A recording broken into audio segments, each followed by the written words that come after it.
I got a team. I know I pay them. I got my tech. I got my like high level rooms and all of that. I do a little traveling here and there, and I got some office equipment. That's not going to help you. I'm making 70 grand a month. At least if you have just this is office equipment, that's better than nothing.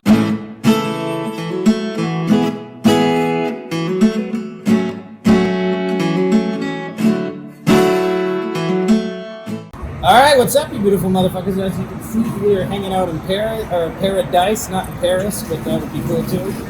And I have Cameron Williams with me with Kinley Consulting. I think Cameron is putting out the best stuff in our space for all the accounting, bookkeeping, like actually maybe the unsexy parts of the business and the stuff that needs to be done, especially for those of you guys who are interested in selling. Like, if you want to sell down the road and you're not talking to this man, you're screwing yourself up later when people say, show me your books, and you can't do that because it's a fucking mess, or you don't have it, or I got some PayPal receipts, you're in rough shape. So anyways, Cameron, thanks for coming on here and doing this one, man. No problem, happy to be here. So let's get the fist bump out of the way. Cameron and I were kind of talking a little bit off air, and we're seeing a lot in the space.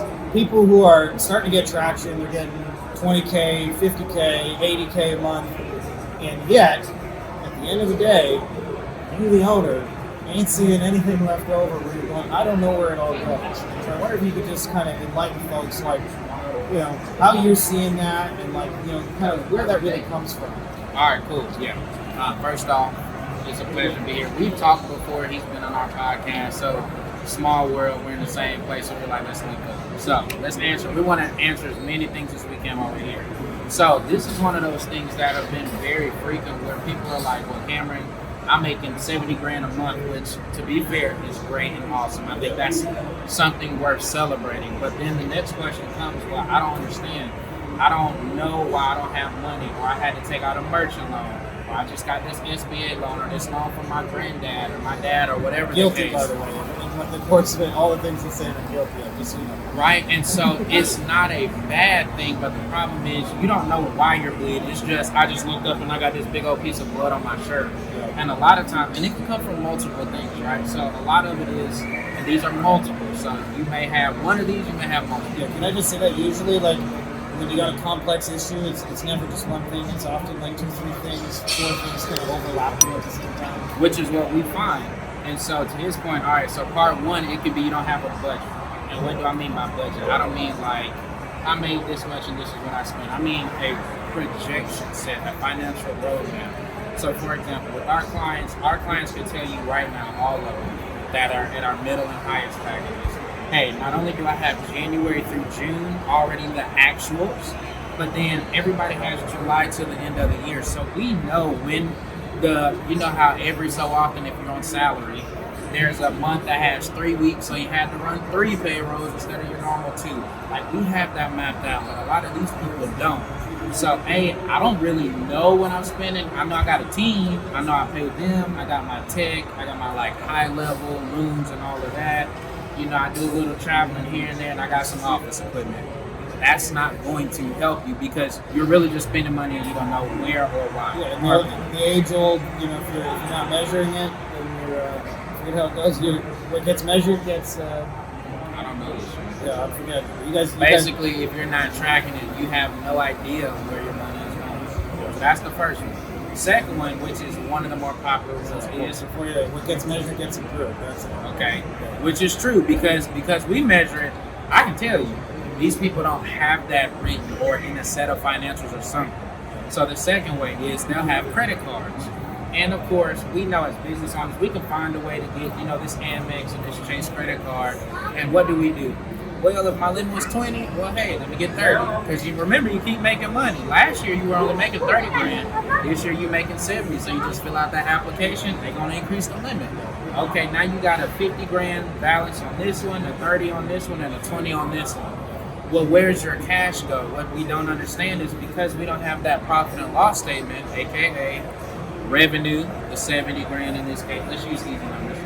50 grand minus 30 grand. I got 20 grand left over. That's what should be in the bank.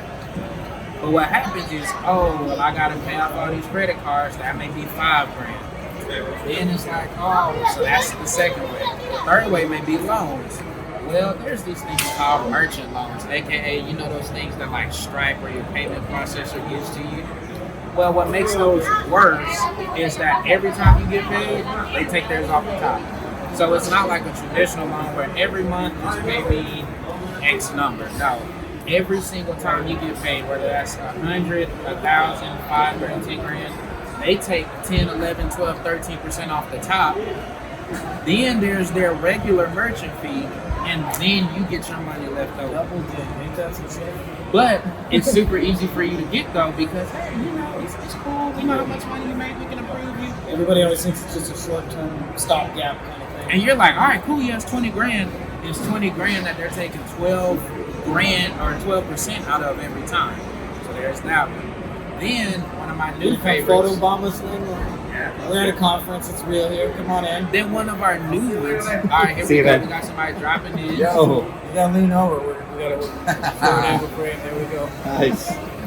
And so one of the newer ones is, well, I'm just paying myself whatever number. And it's like one of the guys we talked to, he's like, yeah, I want to sell my company for $1 million.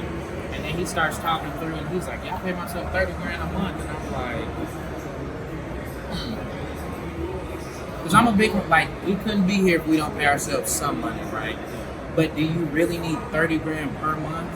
I highly doubt it. And especially if you're trying to scale your company, you're just taking 30 grand that could maybe really be 15, 10, or 12, and we can take the rest of that and be utilizing it to build up reserves, tax savings, or get us some new team members so we're not having to work as hard and we can enjoy this. Just have some breathing room and a float for unexpected stuff. But that doesn't happen. So those are like the most common. Credit cards, bad loans, paying yourself too much money. Those are the typical things we're seeing. So let's talk like remedy. And I know you like obviously like you know this complex thing, and you probably need somebody like Cameron to come in and like give you a real snapshot. By the way, which is my dude. Hire this man. That's the story for another day. But like, what's step one in like writing the ship with this? Like, you know, Okay. where do we begin? Great question.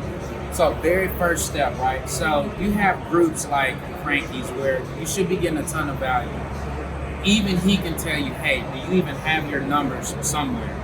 That's the first step. It can't be, well, it's just in my head, or I can pull you my Stripe summary, or let me go get my bank statement. No, do you have either a very detailed Excel sheet, or our preference, a set of financial records in like QuickBooks, for example?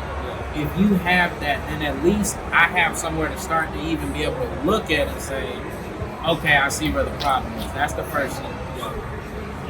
There you go. I mean, and I'll tell you, for a lot of you guys, at least for me personally, like a big part of the issue why you guys have been avoiding this is emotional in nature. I'll tell you, for 10 years, I was, you know, like as a forward-thinking entrepreneur, my income goal was always bigger than wherever I was at. So I always felt inadequate when I looked at my bank account, didn't matter what it said.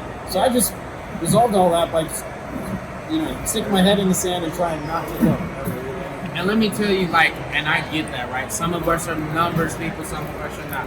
I'm not the creative person, so like, they're talking about SEO and I'm just looking at the screen like this, so I get it. But if you know that that's not your strength, at this point, when you're making 50 grand, heck, when you're making 20 grand a day, you should have somebody on your team that can, maybe they can't do the fancy consulting and write all this stuff out, but they can at least manage the basics. They can tell you, hey, this is a phone case, this is office equipment, or these chairs. Like, they can at least do that. Start there. Will you have to upgrade to maybe a better professional over time? Sure. But at least if you have just, this is office equipment, that's better than nothing. And from that, now, I may have to redo it. We may have to go in and break it down and completely revamp it, but at least we have something to start with, so we can come back and say, this is where you started, this is now where it ends up, and that's where a lot of that value is. Cool. We're going to make some more of these for you guys because I know a lot of you guys need this. This is one of those silent things I think we deal with in private, don't have very many people to talk to. It's the cash flow crunch, especially for those of you guys who start to scale and do the best in teams and infrastructure. Like, nobody talks about the $1 million business that pays the owner zero, but it's a real thing in our space, just so some of you guys know that and are going through that. And we want to bring you some real solutions so that you can actually keep some money for yourself, keep the business healthy, and not pay too much in taxes. This man's a wizard at saving some stuff. we're going to do some cool stuff for that. If you cool with Cam, let's have it. Let's do it. Hey guys, if you like this video, you'll also like my book on Amazon called Beyond the Agency Box, which you can also find by my name, Frankie Finn, and it's got a lot of awesome reviews. And it really just goes deeper on a lot of things we're talking about, everything you need to grow and start a lifestyle agency, from the stages you'll go through to getting clients, to how to create winning offers, to high value deliverables, to wowing clients, to building teams, to building systems, and building a boring factory that's like a 7-figure money machine for you. So if you're interested, I put links for you in the video description, as well as it'll be in the pinned top comment below, and make sure to check those out.